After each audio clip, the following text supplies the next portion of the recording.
जब हम middle east के बारे में सोचते हैं तो क्या ख्याल आता है? ज्यादातर लोगों के दिमाग में संघर्ष, अस्थिरता, है ना? और ये बात सच भी है, पर पूरी तरह से नहीं। 2026 की शुरुआत में ये इलाका एक नहीं बल्कि दो बिल्कुल अलग अलग हकीकतें जी रहा है। चलिए इस उलझी हुई कहानी के दोनों पहलुओं को समझते हैं। तो सवाल यही उठता है कि भाई एक ही इलाका और दो इतनी अलग अलग कहानियां, ऐसा कैसे हो सकता है? यही विरोधाभास आज मिडिल ईस्ट की हकीकत है। चलिए पहले उस हिस्से को समझते हैं जो अक्सर सुर्खियों में रहता है, यानी संकट वाला हिस्सा। तो कहानी का एक सिरा हमें उन देशों तक ले जाता है जहां 2026 की सुबह कोई नई उम्मीद नहीं बल्कि और ज्यादा अनिश्चितता लेकर आई। यहां संकट इतना गहरा हो चुका है कि लाखों लोगों की जिंदगियां बस उथल-पुथल हो गई हैं। इसकी सबसे कह सकते हैं दर्दनाक तस्वीर गाजा में दिखती है। इजराइल फिलिस्तीन संघर्ष वो तो थम ही नहीं रहा, और ऊपर से जो मानवीय सहायता पहुंचनी चाहिए उस पर भी पाबंदियां हैं। मतलब आग में घी डालने जैसा काम।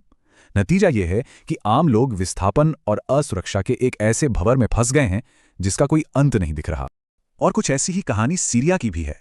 वहां तो शांति जैसे एक दूर का सपना बन गई है। लताकिया जैसे इलाकों में हिंसा की आग लगातार भड़क रही है और सारी दुनिया की शांति की कोशिशें जैसे नाकाम होती दिख रही हैं। अब यमन को देखिए, वहां भी हालात कुछ बेहतर नहीं हैं। हौथी विद्रोहियों और सरकारी सेना के बीच लड़ाई और तेज हो गई है। और जैसा हमेशा होता है, पिसते कौन है? आम लोग, जिनके पास मदद पहुंचने के सारे रास्ते बंद होते जा रहे हैं। ये जो अस्थिरता की लहर है ना, ये सूडान तक पहुंच चुकी है। वहां गृहयुद्ध ने देश को लगभग तोड़ कर रख दिया है। और इसका नतीजा, लाखों लोग अपना घर बार छोड़कर किसी महफूज जगह की तलाश में भटक रहे हैं। तो देखिए, गाजा, सीरिया, यमन, सूडान, नाम भले ही अलग हों, पर इन सभी संकटों को जोड़ने वाला धागा एक ही है। हर जगह एक ही जैसी कहानी है। उजड़े हुए घर, एक अनिश्चित भविष्य और एक ऐसा मानवीय संकट जो दिन ब दिन और गहरा होता जा रहा है। यही है लाखों लोगों के लिए 2026 की सबसे कड़वी सच्चाई। और ऐसा नहीं है कि ये संकट सिर्फ लड़ाई के मैदानों तक ही है, नहीं। पर्दे के पीछे भी एक अलग तरह का तनाव पक रहा है। मिसाल के तौर पर सऊदी अरब और यूएई, जो वैसे तो सहयोगी देश हैं, उनके बीच भी सुरक्षा को लेकर गहरे मतभेद हैं। ये चीजें पूरे इलाके की स्थिरता के लिए एक और बड़ी चिंता बन जाती हैं। तो ये तो हुई तस्वीर की एक साइड, संकट, अस्थिरता, तनाव, सब कुछ। लेकिन रुकिए, अगर हम थोड़ा सा नजरिया बदलें तो इसी अंधेरे के बीच एक दूसरी बिल्कुल ही अलग कहानी भी चल रही है। एक ऐसी कहानी जिसमें प्रगति है, राहत है और सुधार है।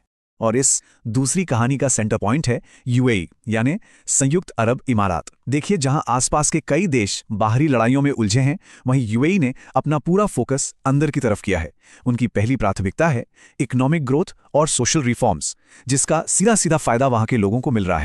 और ये बदलाव सिर्फ सरकारी पॉलिसीज में नहीं है, ये वहां के माहौल में भी महसूस होता है। जैसे जनवरी 2026 में ही 6000 से ज्यादा लोगों ने दुबई में हुई स्पार्टन रेस में हिस्सा लिया।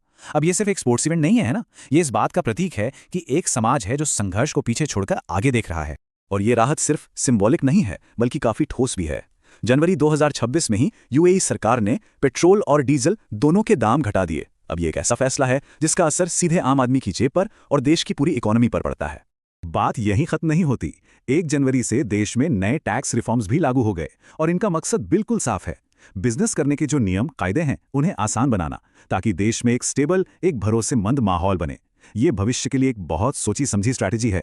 और ये कोड असल में इन सुधारों के पीछे की पूरी सोच को बताता है।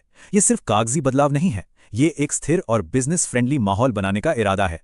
और यही सोच यूएई को बाकी क्षेत्र से बिल्कुल अलग खड़ा करती है। तो हम घूम फिरकर वापस उसी सवाल पर आ जाते हैं।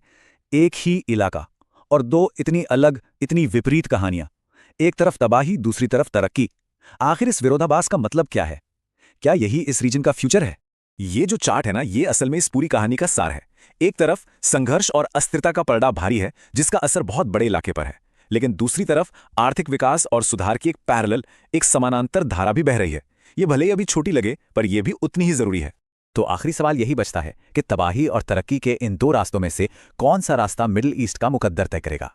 क्या ये इलाका हमेशा इन दो हकीकतों के बीच बंटा रहेगा, या फिर कोई एक कहानी दूसरी पर हावी हो जाएगी? इसका जवाब ही बताएगा कि आने वाले वक्त में इस क्षेत्र की तकदीर क्या होगी।